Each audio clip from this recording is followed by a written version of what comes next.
La famille, bonjour à tous, j'espère que vous allez bien, que vous avez passé une bonne journée. Brahim, qui es-tu frérot? Qu'est-ce que tu nous caches? D'où tu sors? C'est une dinguerie, moi je suis choqué sur la prestation de Brahim sur ce match. Après vous allez me dire, ouais c'est Cadix et tout. Les gars, j'avais même pas l'impression qu'il était à fond. Ou j'avais plutôt l'impression que c'était trop facile pour lui les gars. Que tu pouvais lui mettre 5 joueurs devant lui, qu'il allait tous les balader. C'est un truc de ouf. Je suis choqué, il est trop fort. Et ce mec est remplaçant au Real Madrid. Vous vous rendez compte, les gars, de la dinguerie ou pas? On a une équipe de psychopathes. On a une équipe de fous furieux. Brahim Diaz, qui n'est même pas titulaire au Real Madrid. Camavinga.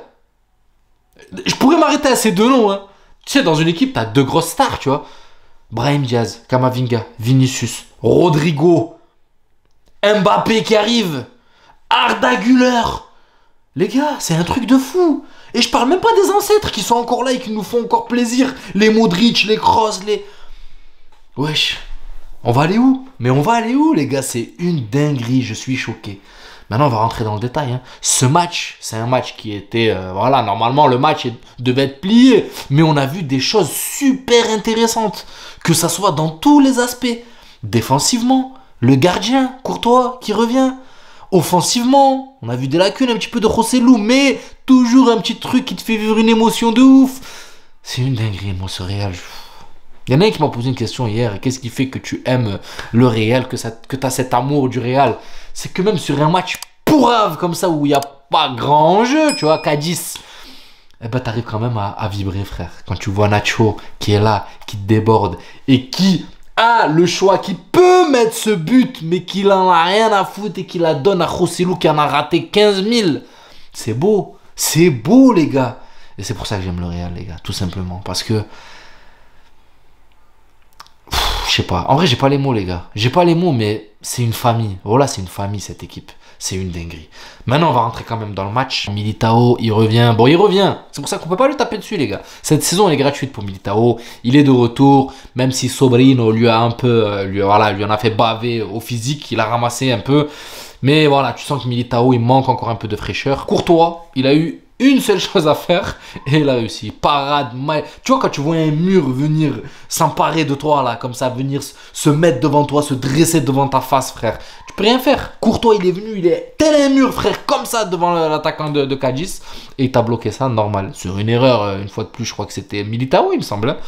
Donc la défense, en vrai, il n'y a pas eu grand chose à dire parce que voilà, Cadiz, pire attaque de la Liga, c'est pas pour rien, les gars. Ils ont mis, je crois, 30 buts en je sais pas combien de journées, donc vous m'excuserez, on va pas débriefer la défense. Par contre, Camavinga, je vais pas vous mentir, sur le début de match, quand on a commencé première mi-temps, je me suis dit, Camavinga, il y a quelque chose qui va pas. Depuis qu'il a été replacé latéral contre sur ce match contre le Barça, je sentais que ça allait pas, tu vois. Je me suis dit, c'est bizarre, Camavinga, il est pas au top, en plus remplaçant, machin et tout. Qu'est-ce qu'il a? Ça va pas bien, le fait qu'il a été remplaçant, ça lui a pas plu et tout. Et deuxième mi-temps, bah, il m'a fermé ma gueule, les gars. On a retrouvé un Camavinga qui... majestueux au milieu de terrain, dans la récupération de balles, dans l'orientation du jeu, il aurait tellement été l'homme du match. Je sais pas qui a été l'homme du match, vous m'excuserez, mais athlétiquement, c'est pour ça que athlétiquement, on a une équipe au milieu de terrain, c'est incroyable. Entre un Brahim Diaz qui a un centre de gravité hyper bas, qui peut te balader 3-4 joueurs, d'accord, et sans perdre la balle. C'est une dinguerie, mais on va en revenir. Parce que lui, oh là, il m'a traumatisé, les gars. Je vais pas vous mentir, je suis traumatisé par ce joueur. Et comme je l'ai dit, j'ai quand même des trucs à lui reprocher, mais il m'a quand même traumatisé. Donc, un Brahim Diaz qui est petit sur ses appuis, qui peut orienter le ballon, qui peut crocheter 2-3 joueurs, qui peut faire des dingueries. Entre un Camavinga qui est tout gringalé, mais que tu bouges pas comme ça, frère. Et d'ailleurs, si tu veux lui prendre le ballon, tu es obligé de faire faute sur lui.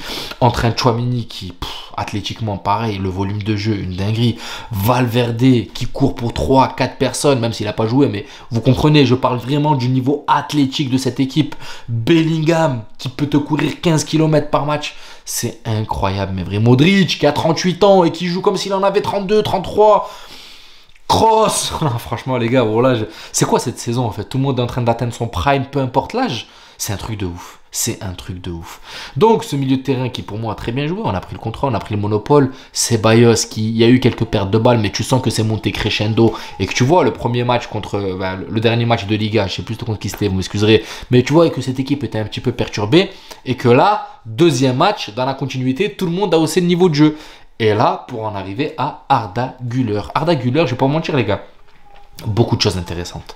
Et c'est dans la continuité de son premier match. Premier match, difficile de le trouver. Tu sens que sur quelques touchés de balle, il est là, il est présent. Il met ce but qui lui sauve le match, il lui sauve la rencontre. Et tu sens que tu te dis, il y a quelque chose. C'est juste que là, il y a eu la pluie, un match compliqué. Mais il arrive quand même à sortir son épingle du jeu et à mettre ce but. Là, deuxième match où bonne météo, une équipe contrôlable. Il est au milieu de terrain, donc placé dans un poste qui lui va à merveille.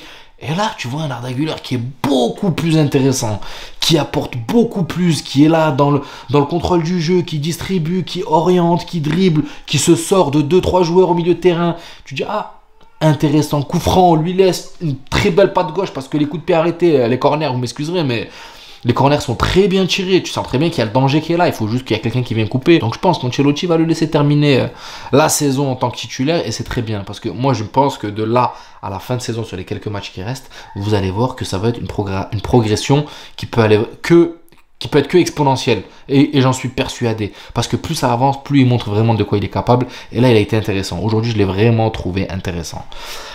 Brahim. Donc Brahim, moi, c'est incroyable.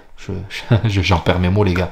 Cette faculté à éliminer, cette capacité à orienter le jeu, à être entre 4 joueurs et ne pas avoir le trac, pas avoir le stress, pas avoir peur d'aller au combat, les gars. C'est un truc de fou. Ce mec entre 4 joueurs, le but, faut se dire que le but, il est entre 4 joueurs, les gars. Il y a 4 mecs, un carré. Il y a un carré autour de lui.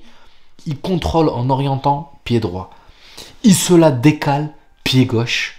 Et il frappe pied droit. Mais dans sa façon de décaler la balle pied gauche, t'as l'impression qu'il est gaucher. Alors qu'en fait, il est ambidestre, tu vois. Il tire des deux pieds, mais il est tellement à l'aise des deux pieds. Tu vois, c'est un Dembélé avec un centre de gravité bas et qui est finisseur, frère. Qui, lui, quand il tire, il la met au fond des filets. Et il est remplaçant au Real Madrid, les gars. Vous vous rendez compte, la dinguerie? Brahim Diaz. Brahim Diaz, il est dans son cocon. Hein. Là, il est en train d'éclore petit à petit. Là, le cocon, il est en train de s'ouvrir, les gars. Brahim Diaz, il peut nous surprendre. Hein. Ce mec, j'ai pas envie de dire allez, je me mouille. Ce mec peut te mettre un Rodrigo sur le banc, les gars. Je suis désolé, hein. Rodrigo est un de mes joueurs préférés. Je me mouille pour lui. Mais quand je vois ce que propose Brahim, je suis désolé. Il peut mettre un Rodrigo sur le banc. Et c'est un remplaçant. Ça veut dire que il n'a pas cette régularité de jouer tout le temps. Il a que des micro-matchs, des 30-40 minutes. Et regardez le type de prestation qu'il te met quand il joue titulaire. C'est une dinguerie. C'est une dinguerie. Je suis choqué, moi. Le but, pareil, passe D pour Bellingham. Bellingham qui trouve Modric. Modric qui décale. Brahim qui il sait déjà où il va la mettre. Il aurait pu tirer. Hein. Il aurait pu tirer. Et ça a rattrapé son manque d'altruisme sur le début de match. Parce que sur le début de match, moi, j'ai aimé son style un peu de dribble à la Messi, crochet, machin. Je kiffe. J'aime énormément. Je vais pas vous mentir.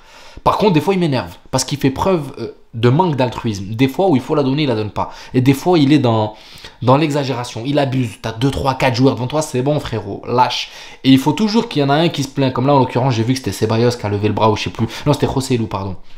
Joselu qui s'est plaint pour qu'il rectifie le tir en deuxième mi-temps et qu'il soit beaucoup plus altruiste. Mais des fois, c'est vrai qu'il est emporté par la gourmandise, tu vois. Il en balade un, il est content. C'est comme ce mec dans le quartier, tu vois. Il est tellement euphorique, il te balade le premier, le deuxième, il veut continuer, le troisième, quatrième. Sauf que là, tu es au très haut niveau, tu es professionnel. Donc attention, ok. Tu la joues à la Messi, tu peux en tuer 2-3, je suis persuadé. Mais attention à pas pousser le bouchon trop loin parce que là, on joue contre Cadiz. Tu sens que voilà, tu peux marquer à n'importe quel moment. Mais faire ça contre une très grande équipe européenne, tu peux vite porter préjudice à l'équipe. Mais en attendant, moi, les gars, moi, je m'incline. Hein. Franchement, Brahim, ce qu'on a vu de lui cette saison, je me mouille encore une fois de plus. Il faut lui poser une clause, les gars. Il faut lui poser une clause pour pas qu'il soit raflé par une autre équipe parce qu'il a clairement sa place dans cette équipe du Real. En tant que titulaire même, j'ai envie de dire, je me mouille. Mais bon, on a des titulaires de base. Sur le banc, ça me dérange pas. S'il fait des rentrées comme il a fait, s'il fait des rentrées digne de ce match qu'il a fait ce soir, moi, garde-le sur le banc, frère, 2, 3, 4 ans, parce que c'est l'avenir. C'est clairement l'avenir. Là, un après Kroos Modric avec Brahim Diaz, Arda Güler, Camavinga, Tchouaméni, Valverde. Moi, ça me va, les gars, clairement. Donc, une maîtrise totale, on va pas se mentir. Joselu, pareil, cette petite scène de la fin, les gars, faut la raconter. Nacho qui fait un très bon match défensivement. Pour moi, la lacune défensive, c'était Militao. Fran Garcia, quand tu alignes Joselu, il faut aligner Fran Garcia. Il a fait le maximum, il a essayé de lui déposer plusieurs ballons. Il a toujours ou été accroché ou en retard. Mais tu as Nacho qui fait son bon rôle de capitaine, qui transperce et qui se retrouve seul face au but. Il peut la marquer. Il peut la mettre, les gars. Mais non. Il fait son rôle de capitaine et il la dévie. Il la met à Joselu qui ajuste but. Et ça, les gars, comme je vous l'ai dit, c'est une belle famille. C'est le Real Madrid. Et voilà. Donc, maintenant, on va tous souhaiter que ce Barça se casse.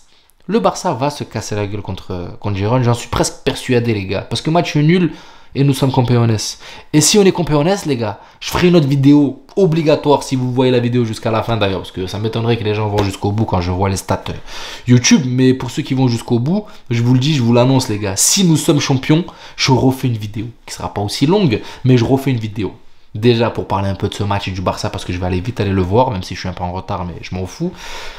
Et puis bien sûr pour fêter le titre. Maintenant j'espère qu'on ne se porte pas l'œil, mais c'est de bon augure. Maintenant je souhaite que le Barça perde. J'espère que la vidéo vous plaira, les gars. Dans l'ensemble on fait un très bon match, bien géré, bien maîtrisé avec une équipe B. Un Brahim de feu, un Camavinga qui a su monter crescendo, un Arda Güler qui a montré des choses intéressantes. Et puis voilà, je suis content. Maintenant on attend le Bayern d'arrache-pied, les gars, qui viennent se rater contre Stuttgart. D'ailleurs 3-1 pour Stuttgart. Et ça c'est tout bénef parce qu'on arrive avec la bonne mentale. Prenez soin de vous, la famille. J'espère que la vidéo vous plaira. N'hésitez pas à vous abonner, à liker, ça donnera de la force. Et je vous dis à la prochaine. Ciao, la famille.